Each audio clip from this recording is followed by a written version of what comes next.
Laissez-moi vous raconter une histoire qui m'est arrivée il y a peu de temps de cela, juste avant que je déménage et que j'arrive dans ce coin tranquille. Je suis père d'une petite famille. Nous n'avons qu'un seul enfant, une fille de 6 ans, que nous aimons énormément, moi et ma conjointe. Nous avions toujours vécu dans notre ancienne maison, d'aussi loin que je m'en souvienne. C'était la maison de mes parents avant qu'ils ne décèdent. Je l'ai tout simplement hérité, puis j'ai rencontré ma chérie quelque temps plus tard. Nous nous sommes mariés et y avons emménagé tous les deux. Nous avons eu notre enfant 2 ans après, l'un des plus beaux jours de ma vie que je me souviendrai éternellement. Et les infirmières aussi, je pense. Stressé de la situation, je n'ai pu m'empêcher de sortir une petite pointe d'humour, et je leur ai demandé quand ils m'ont passé ma fille: Est-ce que vous avez trouvé un mode d'emploi livré avec? Elles ont beaucoup ri, et ma fille aussi à ce moment-là a souri en me voyant.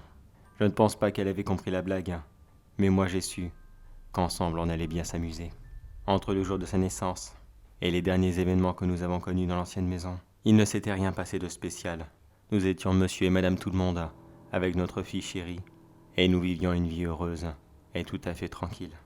Mais tout a basculé un soir, où notre fille était partie se coucher toute seule. Puis quelques heures après, alors que j'étais encore dans le salon, en train de faire la vaisselle, j'ai commencé à l'entendre depuis sa chambre en train de tousser. Rien de bien méchant, bien sûr, mais elle ne cessait de tousser, comme si elle s'étranglait, ou alors si elle avait attrapé une très grosse grippe. Je savais qu'elle avait tendance à téter ses doigts durant la journée.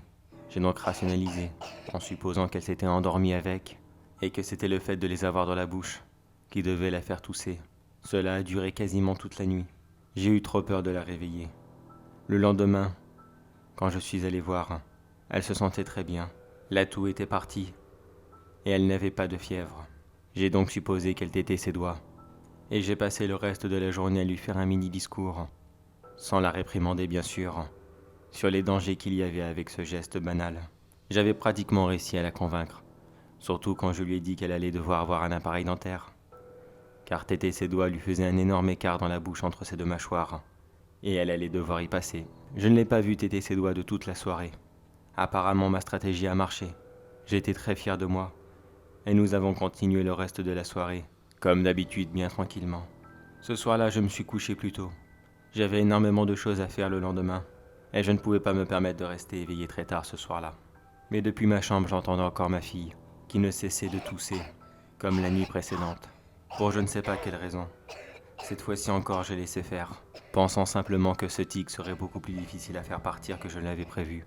Et puis de toute façon, je n'avais pas le temps d'aller la réveiller, afin de lui expliquer que cela était dangereux. Elle n'allait pas non plus s'étouffer en pleine nuit. Dans le pire des cas, elle aurait vomi, et elle nous aurait rejoints dans notre chambre. La journée suivante, j'ai recommencé à lui expliquer. Mais cette fois-ci, elle me dit qu'elle ne l'avait pas fait, qu'elle n'avait pas tété ses doigts de toute la soirée, parce qu'elle ne voulait pas avoir d'appareil. Bien sûr que je l'ai cru. Elle devait le faire inconsciemment, pendant qu'elle dormait. Et durant cette troisième nuit, et aussi la dernière que nous avons passée dans cette maison, elle a recommencé à tousser très fort. Cette fois-ci, j'ai décidé d'aller la voir. Qu'est-ce que j'allais bien pouvoir faire? Je n'en avais aucune idée. J'ai pensé à plusieurs stratégies. Lui bloquer les mains dans la couverture, les attacher doucement, ou peut-être même utiliser un collier, afin de les maintenir. Même si cela était un petit peu cruel et j'avais très peur de lui faire mal. Mais je n'ai pas eu le temps de faire quoi que ce soit. Je suis entré très doucement dans sa chambre.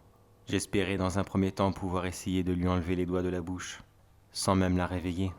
Mais à l'instant même que je suis entré, j'ai vu cette immense silhouette noire, penchée au-dessus du lit de ma fille, et qui, avec ses longs doigts maigres, lui touchait le front, et par je ne sais quelle diablerie, la faisait tousser à foison. J'étais effrayé, surpris, et en même temps très en colère. Cette chose, qu'importe ce que c'était, était en train de faire du mal à ma fille. Je ne sais pas comment, et je ne le saurai jamais, mais le fait était là. Elle toussait, et cette créature la maintenait sur place, alors qu'elle n'en était même pas consciente. J'avais tellement envie de lui sauter dessus, de lui attraper sa main afin de la briser, et de lui arracher ses doigts pour les mettre là où je pense. Mais j'ai rapidement réalisé que cette créature provenait de nulle part, car toutes les portes et fenêtres de la maison étaient bien fermées.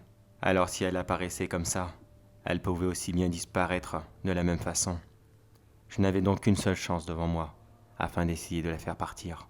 J'ai donc été discrètement dans le salon, et j'y ai récupéré mon vieux fusil que je n'utilisais plus depuis très longtemps.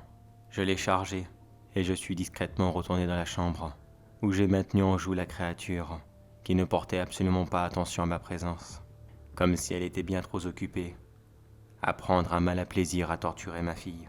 J'ai pris plusieurs instants afin d'être sûr d'être dans un angle d'où je ne mettrais pas en danger ma fille, puis j'ai tiré dans ce qu'il me semblait être sa tête. La créature a hurlé de douleur, a regardé dans ma direction, puis a disparu. Bien sûr, le coup de feu a réveillé ma fille en sursaut, qui a eu le temps de voir cette créature quelques instants avant qu'elle ne disparaisse, et qui s'est mis à hurler de peur, ne comprenant pas ce qu'il se passait.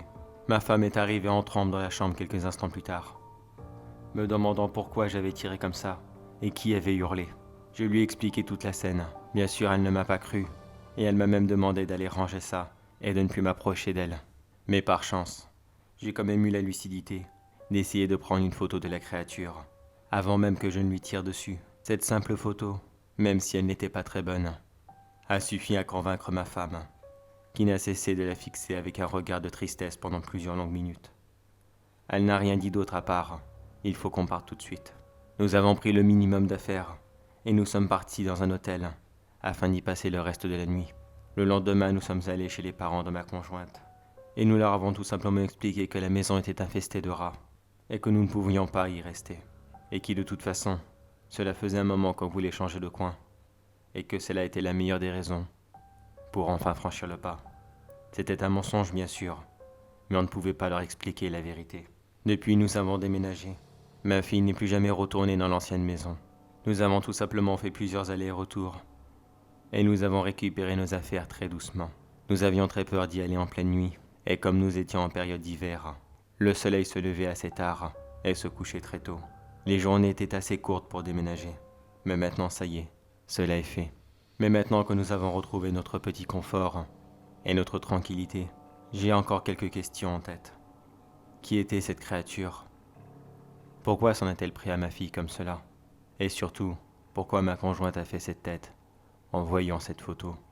On peut être surpris en voyant quelque chose qu'on ne connaît pas, mais là il s'agissait plus d'un regard, comme si vous essayiez de reconnaître quelque chose que vous n'aviez pas vu depuis plusieurs années maintenant.